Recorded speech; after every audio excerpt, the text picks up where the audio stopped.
Fique agora com o programa Papo Sol com José Carlos Toninho. Parceiras e parceiros da TV Sol de Indaiatuba e toda a região. Nós estamos no 48.1 de UHF, retransmitindo a TV educativa e cultural do governo federal, a TV Brasil, com informações e notícias também do que acontece no governo federal. E ao meio-dia e às 19 horas, nós fazemos um corte na programação da Rede Brasil e apresentamos aqui esse Papo Sol e apresentamos no Jornal da TV Sol com notícias da cidade e também notícias que interessam para Indaiatuba no chamado Shop Sol, quando a gente apresenta aqueles apoiadores da nossa televisão, porque aqui nós somos uma fundação sem fins lucrativos. E nesta oportunidade, honra aqui a bancada do Papo Sol, um moço brilhante, trabalhador, estudioso. Isso aí já é do pai e da mãe, que daqui a pouco nós vamos contar essa história. Tudo bem, arquiteto Charles Fernandes? Tudo bom, Toninho? Seja bem-vindo à bancada do Papo Sol. Obrigado, prazer e satisfação estar aqui com você. Que legal. Olha, o Charles é filho do Antônio Fernandes, do Toninho da Boutique e da dona Hermínia. Toninho da Boutique e Hermínia que revolucionaram o comércio de Indaiatuba. O Toninho era barbeiro, não é isso, Charles? Sim, barbeiro. Conta um pouquinho dessa história aí. Eu lembro muito pouco da época de barbearia. Eu já lembro. A barbearia você não lembra muito, nasci em 72, mas eu tenho assim uma vaga lembrança de ser levado para feira vender sapato. Assim, de botar eu... Porque o Toninho é o seguinte, eu vou contar um pouco, porque eu não aguento a história dela. O Toninho tinha uma barbearia e habilidoso, cheio de ser bom vendedor e tal, né? Mas ele já começava a vender, tinha uns sapatos lá para vender. E o Toninho, na época, ele vendia garrucha. Ele tinha garrucha lá as garruchas que até aquela época podia comprar, né? As pessoas achavam que ter uma garrucha em casa era uma segurança, morar no sítio e tal. E o Toninho falava assim, você não acredita, depois de 30 anos que eu parei de vender garrucha, não tem gente que me procura para ver se eu tenho garrucha. Mas é legal. Então, vocês começaram vendendo alguns sapatos na feira, é isso? Também? Sim, eu lembro do meu pai fazer feira. Sim. Eu lembro do meu pai montar a primeira loja na frente do Pátio do SAI, que hoje é a rodoviária. Isso, onde funcionava ali a prefeitura. Aliás, já não é mais a rodoviária, já é agora já o ponto, nem a rodoviária, o Ponto Cidadão. Eu morava na frente. Eu lembro da demolição para fazer. Da demolição para fazer a rodoviária. E tantos, né? Para fazer. E é muito interessante, porque assim, hoje sou arquiteto, trabalho com construção e projeto. Então, mas o seu pai foi um gigante aí do comércio, foi presidente da associação comercial, foi um cara assim, atirado, arrojado, enfim. E você, por que você foi fazer arquitetura? Fala para mim. Por que você inventou isso? Eu sempre gostei de desenho, de projeto, réguas, construções, enfim. Mas eu fui criado dentro de loja. Dentro de loja? Dentro de loja. Fui criado dentro de loja e meu pai, ele lidava com as pessoas de uma maneira muito peculiar. Ele era muito engraçado, ele era carismático. Carismático, né? Engraçado. Engraçado, carismático. E eu lembro muito de ficar assim, abaixo da cintura do meu pai, olhando ele conversando com as pessoas, inclusive com o senhor. Sim, o senhor visitava muito a loja. Eu era amigo dele. E eu ficava observando a maneira como meu pai conversava com as pessoas. Como é que ele abordava as pessoas? Até conversando essa semana com um colega seu também, o Salvador Canton, conversei sobre projetos, que a gente teve projetos simultaneamente na cidade. Eu falei assim, Canton, essa altura do campeonato, você ainda não adquiriu o sangue de barata necessário para lidar com alguns clientes, né? Porque ele é espanhol, assim como você é, mas o Toninho era espanhol, mas era habilidoso. Isso é uma coisa que a gente adquire no comércio. O comerciante, O comércio ensina muito. Exatamente. Então, hoje sou arquiteto, trabalho com construção civil, só que fui criado numa loja. Você falou, eu gostava de desenho, etc. E você fez arquitetura onde? Fiz PUC Campinas. Na PUC Me formei em 95. 95, que legal. Você já está na praça aí há quantos anos? 26 agora, né? Estou no 26º ano de prática profissional. De atividade? Comecei um pouco antes, eu fui arquiteto da FEPASA, extinta FEPASA. Trabalhei com restauro de patrimônio histórico na FEPASA. Foi meu com primeiro emprego. restauração do patrimônio histórico da FEPASA. Foi no meu primeiro emprego, em 93, como arquiteto, né? Legal. Trabalhei na loja do meu pai, fazendo pacote. Fazendo pacote. Mas... E hoje você é profissional liberal, você não trabalha em nenhuma empresa. Tenho uma empresa. Você tem a sua empresa. Tenho a minha empresa, né? Que presta serviço. Isso. Em 96 me formei já junto com outro colega, abri uma firma minha de projeto, chegamos a ter vários escritório grande em Campinas de desenho, mas eu sempre trabalhei em Campinas. Campinas proporcionou uma entrada no comércio mais fácil na época. Quando eu me formei em 95 era muito complicado fazer arquitetura em Indaiatuba. Ainda é, né? Ainda é. Mas na época era hercúleo.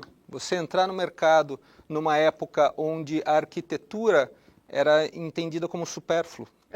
Uma coisa que acho que vai custar caro é bobagem. Exatamente. É bobagem. Então, naquela época era assim. Hoje não. Hoje, se você não tiver um projeto arrojado, sua casa empaca, você não vende ela. Você não vende, você não se sente bem dentro da sua casa. Exatamente. Hoje a pessoa não quer nem saber, ela procura um arquiteto que vai fazer a casa. Mas naquela época era muito complicado. Não? Mudou muito. O mercado de arquitetura, o mercado imobiliário, ele cresceu, a profissão cresceu. Nesses últimos 20 anos, houve uma transformação. Deu uma encorpada, a gente sente isso. E qualificação dos profissionais também. Hoje nós temos profissionais muito qualificados na área. Indaiatuba tem excelentes arquitetos. Vamos dizer assim, tem bons arquitetos a rodo na cidade. Tem. Bons arquitetos, é verdade. E Charles, eu te vi aí numa anotação que eu fiz, você estava me falando que você também trabalhou em projetos de indústria de alimentos, é isso? Sim, tenho projetos, tenho vários projetos da indústria de alimentos, em especial indústria de derivados de carne.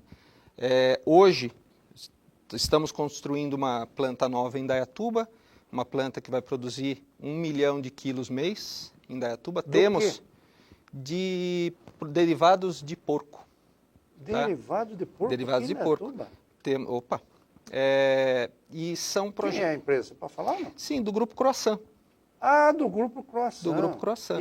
E a fábrica vai ser aqui na cidade? Sim, 200 novos empregos na cidade, logo de cara, né, com perspectiva de ampliação muito grande. Aliás, precisamos trazer o pessoal do Croissant aqui para contar um pouco dessa história. É uma empresa muito assim, correta.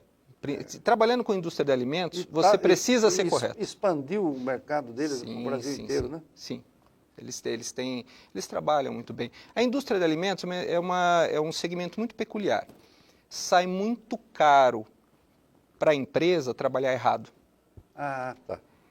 Ela tem que estar consolidada, ela tem que estar dentro de uma norma, dentro de uma legislação, porque se ela tiver que parar para se adequar, ela perde muito dinheiro. O ruim da empresa de alimento é parar, não é ser multada. E por que você acabou entrando nesse segmento da indústria de alimentos? A arquitetura é uma coisa interessante, né? Você imagina... É um mundo, né? Você imagina, primeiro você é levado pelas oportunidades de trabalho. Em certa época, eu acabei me especializando em arquitetura na área de saúde. Fiz centro cirúrgico, fiz centros oncológicos em Itatiba, em Campinas.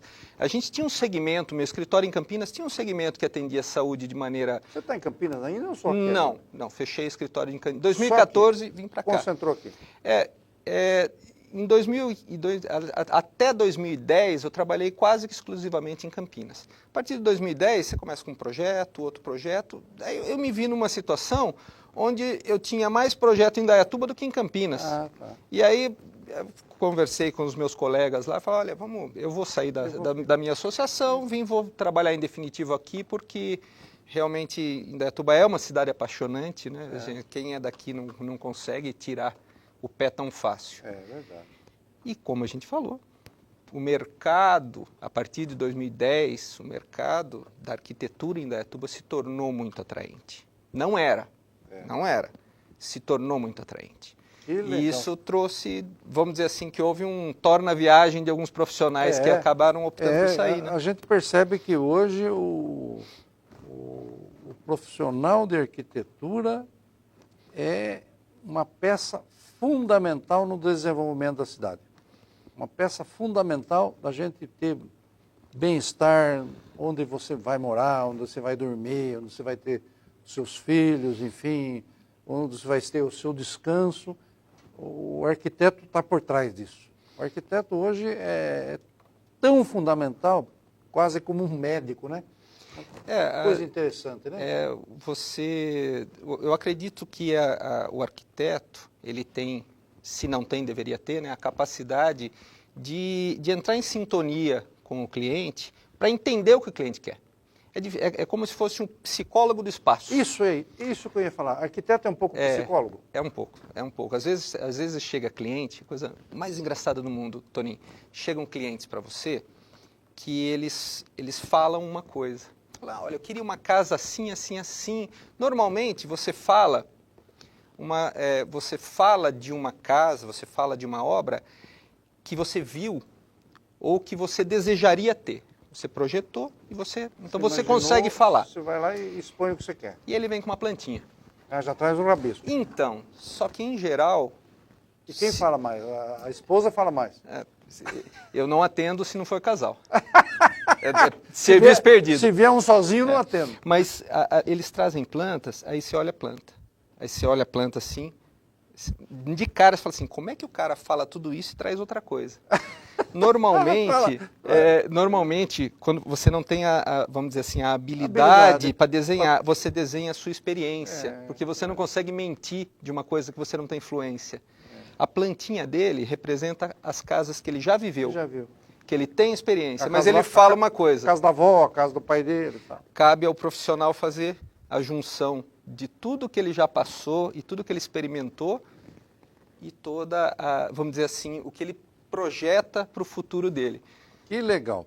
O Charles, nós vamos falar mais um pouco disso daqui a pouco, nós estamos chamando aí um intervalozinho, e também sobre a cidade, sobre o que o Charles pensa do planejamento urbano de Indaiatuba, sobre o que ele acha que seria importante a gente se dedicar, os profissionais envolvidos nisso e a comunidade de maneira geral. Até já com o arquiteto Charles Fernandes. Você está assistindo o Papo Sol com José Carlos Tonin.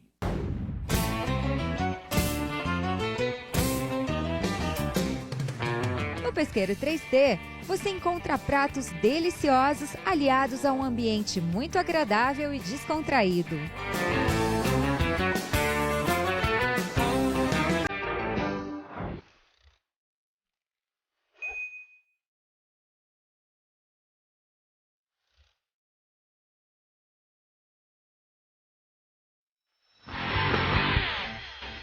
Venha conhecer o Reserva Vista Verde, localizado em um ponto estratégico de Indaiatuba. Perfeito para quem quer viver ao lado de uma área verde preservada e está pronto para morar e aproveitar de um verdadeiro clube privativo, com piscinas, academia, spa, salão de jogos e muito mais. Aproveite as condições especiais. Transforme o seu aluguel na entrada do seu apartamento. Venha conhecer nossos planos de pagamento.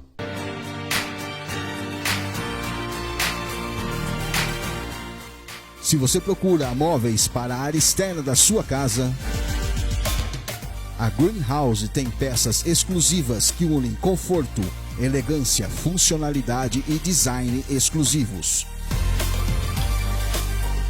Greenhouse, qualidade e design que duram.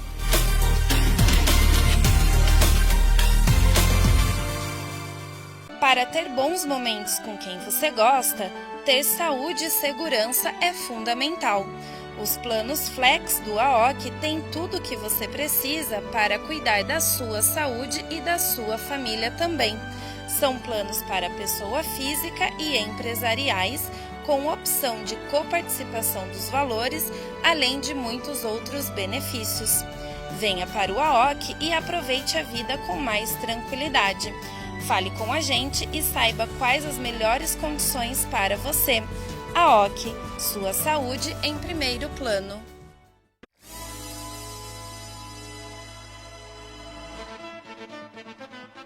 Parceiras e parceiros da TV Sol, estamos aqui de volta na nossa bancada com esse super especialista, um arquiteto de renome, que é o Charles Fernandes. E com os nossos agradecimentos, eu queria perguntar para o Charles. Ele diz, olha, a cidade está evoluindo em termos particulares, com projetos cada dia melhor, cada dia mais aconchegantes, cada dia mais de acordo com as necessidades das famílias. E a cidade? A cidade também se expandiu muito, né, Charles? Para tudo quanto é lado. Como é que você vê o urbanismo de Indaiatuba? Nós tivemos, né, em Indaiatuba um evento muito feliz. O renomado arquiteto Ryotaki foi convidado a fazer um plano diretor na cidade e ele usou Indaiatuba como um laboratório a nível de Brasil. Naquela época, ele falou o seguinte, e eu lembro, você lembra, quando década de 80, assim, aonde Indaiatuba vai crescer? Como vai crescer? Vamos duplicar a avenida tal? Pensava-se em duplicar avenidas, em continuar uma malha cartesiana que nós tínhamos no centro, né? Aí o Ryotaki chegou e falou assim, gente, não virem as costas para a hidrografia da cidade. Abracem os leitos dos rios, abracem a natureza, desenvolvam-se ao longo dos córregos, façam parques ao longo dos córregos. Isso para a gente hoje, para quem está em 2020, isso parece ser o beabá. Mas isso na década de 90 foi revolucionário. Foi uma coisa do outro mundo. Foi uma coisa do outro mundo. É engraçado, né? Uma coisa simples, né? Só que Indaiatuba foi precursora nisso. E uma obra barata, né? Sim. Indaiatuba começou primeiro, começou bem com o chamado Parque Linear. Sim. E esse Parque Linear acabou por consolidar o traçado urbano de Indaiatuba e influencia o crescimento de Indaiatuba até hoje. E hoje, cada 10 fotos que você tira da cidade, mostrando a cidade, 9 são do Parque Ecológico. Você conhece um conceito chamado de cidade criativa? Cidade criativa é um conceito de mercado. Cidade criativa, ele fala o seguinte, se eu tenho uma cidade, eu tenho que ser original e único em alguma coisa, porque eu consigo vender a cidade. Indaiatuba é uma cidade única. Conheço poucas cidades que são como Indaiatuba. Indaiatuba é uma cidade-parque. Cidade-parque. É uma cidade-parque. Olha só a quantidade de informação que tem dentro quando você fala em Indaiatuba, é uma cidade-parque. Você sabe tudo, você já entende qualidade de vida, mercado, turismo. Ar respirável. Ar respirável. Você tem todo um conceito cidade-parque que vem já intrínseco no nome. O Charles, pensando aqui nos cursos d'água que tem em Indaiatuba, Capivari Mirim, o Córrego Barnabé, que é até o mais simplesinho dele, que é menorzinho, é um filete d'água, chega na época de seca ele quase desaparece e tal, mas com as represas ele vai segurando a onda e tal. O nosso grande parque ecológico de Indaiatuba não vai ser o Rio Jundiaí, não? Olha, começando lá da divisa de Itupeva, que tem uma coisa maravilhosa. Tem até cachoeira aqui, né? Eu acho que em 1995, Indaiatuba já lançou uma lei, que é a lei dos Plano de Recursos Hídricos. Nesse plano, estabelece 3 parques, que são áreas de preservação permanente. O nome é meio estranho, preservação permanente para parque, é meio estranho, deveria ser área de conservação. Mas enfim, o Jundiaí, que nos atravessa transversalmente, é o maior em extensão, se eu não me engano, 24 quilômetros, tá? Nos atravessa transversalmente. O Barnabé, desde o Bela Vista até ele cair, porque o Barnabé entra no Jundiaí, lá ele desce ali um pouco antes do Piraí. E o Cupini. São 3 parques, são 3 áreas de preservação. E o Capivari Mirim também. Se tornou com o Parque do Mirim, mas ainda não existe lei ainda que indica a área. Mas uma área bacana existe, sim. Hoje, o Cupini é muito pequenininho também, né? Sim. Hoje, Indaiatuba, apesar do Jundiaí ser a maior área em extensão, ele não é integrado ao traçado urbano. Ele trabalha como se fosse um impedimento ao desenvolvimento urbano. Tanto é que há uma... Ele é um impedimento por causa do tamanho do rio ou por causa da estrada? Por causa da rodovia? Talvez por causa da estrada, também por questões físicas. Você tem uma estrada de ferro, onde é difícil também a transposição. Você vê o pessoal da Fazenda Pimenta, que projetos atrás de projetos tentam proporcionar uma urbanização. Não integra nunca. Sim. Nós temos, por exemplo, o Oliveira Camargo é um bairro que foi solto. Ele foi solto, descolado. Completamente. Depois de descolado, você vê os equipamentos urbanos demoram a chegar, a população acaba... Sofrendo com isso, não tem escola, não tem creche, não tem posto de saúde. Naquela região, você tem o Brasil e você tem o Oliveira Camargo, que estão descolados do traçado urbano. Esse Oliveira Camargo, esse Brasil, para desenvolver um pouco, demorou 60 anos. Sim, desenvolve, mas há uma dificuldade. Por exemplo, só cutucando um pouco você. Você vê, nós temos um rio, que não é um grande rio, o Rio Jundiaí. Certo. Nós temos uma boa parte do território de Indaiatuba depois do rio, além do rio. E nós tínhamos até agora só 2 passagens para lá, uma ponte na Fazenda Pimenta e outra ponte em Itaici, agora que foi duplicado em Itaici. Certo. Isso demorou 180 anos para acontecer isso, não é uma loucura isso? Sim. Os planos, o planejamento de Indaiatuba, ele nunca enxergou a área de Itaici como uma área a ocupar. Mesmo porque, se você for analisar quanto à disponibilidade de recursos hídricos, você não vai impor uma alta densidade no lugar onde é a calha dos seus recursos. Você vai impor onde não é. Então, a área da bacia do PCJ, você tem o Jundiaí, você tem o Barnabé, você tem o Cupino. Só para o pessoal entender, é a bacia do Piracicaba, Capivari e Jundiaí. Que é a que proporciona os recursos hídricos para a nossa cidade. Essa área, ela tem a ocupação, não que não se possa ocupar, deve se conservar, ocupar com racionalidade. Onde nós não retiramos água? Do Buru. Então, para você entender, sabe o Cristo? Sim. O Cristo é o Cristo lá do Morado do Sol. Isso, é o topo do espigão que separa o Barnabé da bacia do Buru. O novo vetor de expansão urbana é além do Cristo. Além do Cristo. Exatamente. Do Buru. Nós estamos indo para o Buru. Bonito, por lá fora. O plano de mobilidade urbana, que foi outorgado agora há alguns anos, ele desenhou todo o novo Parque do Buru. O Parque do Buru ele é tão extenso e tão, vamos dizer assim, significativo quanto o Parque Ecológico. Ele é paralelo, o Buru ele é paralelo ao Barnabé. O Buru nasce no Paradiso, tem 2 nascentes no Paradiso, e ele percorre toda aquela parte ali perto do Império. Jardim dos Impérios. Isso, aquela área verde do Portal do Sol é afluente do Buru, ele descarrega no Buru e ele vem até cair no Ribeirão do Buru, que depois não vai para o Jundiaí, ele vai direto para o Tietê. Então é bacia do Médio Tietê. Abaixo de Salto. Exatamente. Essa é a área que é indicada para a expansão urbana. O Charles já deu uma boa avaliada na questão da ocupação do solo em Indaiatuba, ocupação com racionalidade, fazer um manejo inteligente, um manejo respeitando o meio ambiente, respeitando as nascentes, enfim, respeitando tudo. E a questão da mobilidade, Charles? Uma coisa importante é a mobilidade. Como é que está isso na cidade? Você acha que nós estamos avançando nisso? Vamos dar um passo para trás. Há menos de uma década foi instituído a Política Nacional de Mobilidade Urbana. Sim. Uma legislação até rigorosa, né? Sim.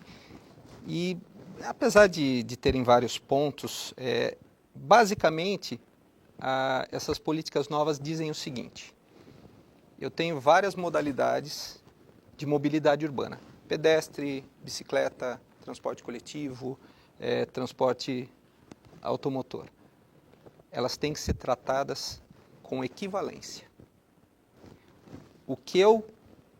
A força que eu fizer para propiciar vias para automóveis, a força que eu empenho no desenvolvimento do transporte de automóvel, eu tenho que proporcionar no desenvolvimento do transporte de pedestre também.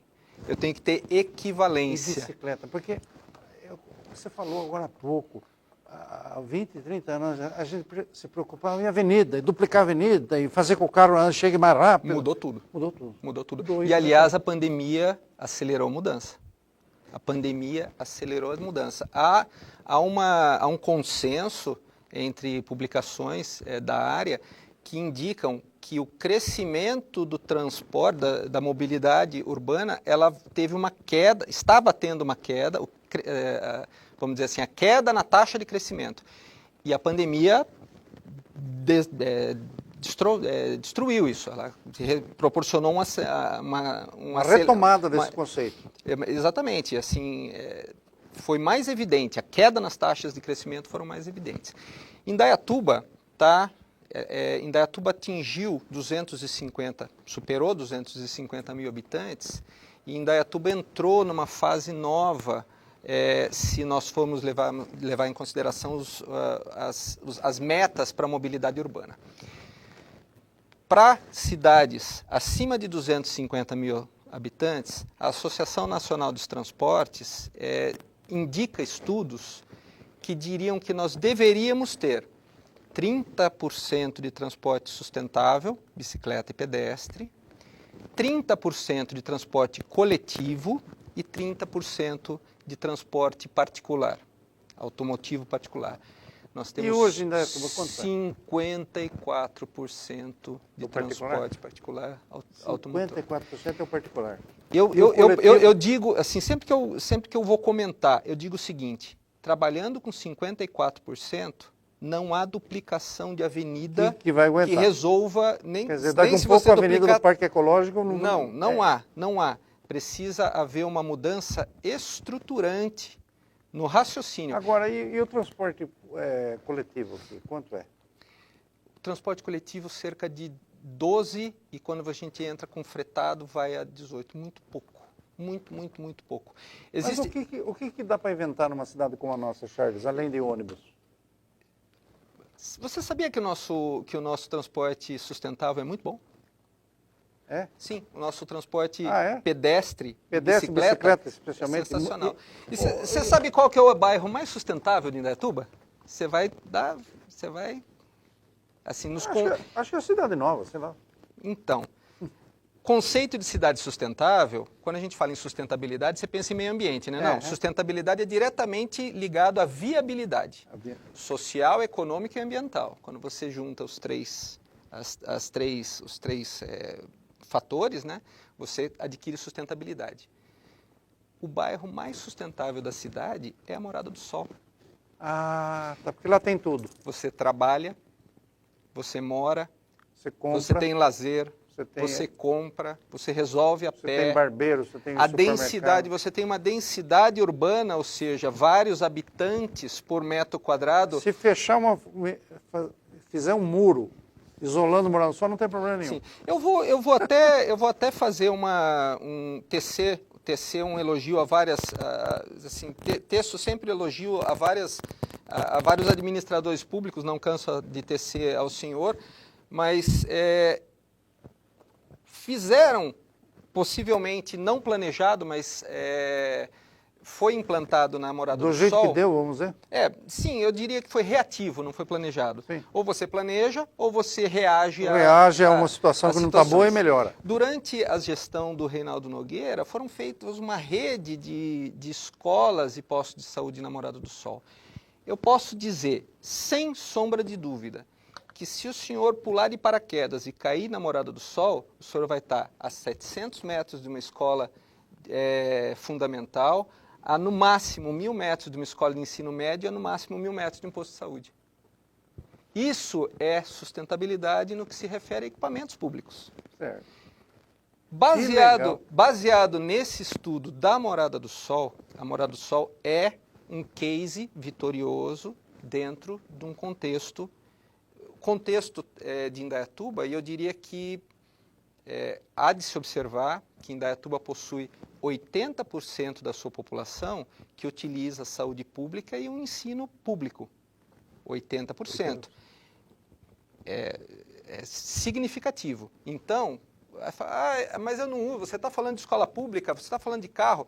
Eu estou falando do indaiatubano. O indaiatubano é o morador. 80% usa o SUS e usa a escola pública. Esse é o indaiatubano. Esse é. Então, e eu diria que manter, eu acho que em Indaiatuba, agora para encerrar o que a gente fala de traçado urbano, manter a densidade, manter o morador em uma área ricamente amparada por equipamentos públicos, uma área que é uma área assim, autossuficiente, sustentável, é a meta para os próximos anos em Indaiatuba. Manter a população nas áreas... Agora, você acha que indústria da rodovia SP-75 para lá e usar o solo para habitação de qualidade para cá, é isso? Mais para a Zona Norte? Nós estamos traçando um arco de ocupação que vem do Distrito Industrial e hoje o Parque do Buru ele faz esse arco. Era o Parque Ecológico, agora é o Parque do Buru, que ele inclusive, possivelmente nesses novos planos, no novo plano diretor, é indicado que o Parque do Buru vai transpor talvez a SECOM em direção... Fazenda Espírito Santo, SECOM, e vai chegar na Zona Norte, no Capivari Mirim. Você imagina o Parque do Mirim entrando na Bacia do Brejão, sim, subindo de novo, pegando o Paradiso, pega um espigão e chega no Buru, descendo pelo Buru até chegar no Distrito Industrial. Esse vai ser o novo... Sai do Distrito Industrial, Buru, Fazenda Espírito Santo, Brejão e acaba emendando no Parque do Mirim. Essa ainda é a Indaiatuba dos próximos 50 anos. Que legal. E é isso que a gente tem que... Olha, nós tivemos aqui uma aula do Charles sobre planejamento urbano, sobre urbanismo, sobre a qualidade de vida, a mobilidade na cidade. Ele tem números impressionantes quando ele fala aí que mais de 54% da mobilidade na cidade ainda é ou de carro ou de moto, não é o coletivo, não é bicicleta, não é a pé, vamos dizer. E são números interessantes. Mas, Charles, para encerrar nosso papo, que nós temos que encerrar, eu agradeço muito a sua presença e queria que você falasse alguma coisa. O Charles é um arquiteto estudioso, experimentado, e já tem um quarto de século de praça aí nessa área, que começou vendendo sapato, vendendo cinta, vendendo coisa da loja do pai dele, e que tem uma experiência maravilhosa. Então, eu queria que, ao encerrar, você falasse também onde você está, o seu telefone, desse um recadinho para Indaiatuba aí para nós. Bom, meu escritório é na Humaitá, 521, centro da cidade, dá para fazer tudo a pé. Dá para fazer a pé? Já que falamos tanto de mobilidade urbana, né? Na rua Humaitá, perto do cemitério ali. Isso. Meu telefone 91286547, podem me chamar por zap se tiver algum... Mas se entrar nas mídias sociais... Sim. Tem uma página com muitos projetos meus no Facebook, onde você consegue ver grande parte do meu trabalho. E estamos à disposição, né? Que legal! Esse foi o arquiteto Charles Fernandes, estudioso, trabalhador, que sonha com Indaiatuba cada vez melhor, com Indaiatuba com mais mobilidade urbana, com um plano diretor que contemple com racionalidade todas as regiões da cidade. Muito obrigado, Charles, pela sua presença. Você enriqueceu essa bancada do Papo Sol. Muito obrigado. Obrigado, Tony. Valeu.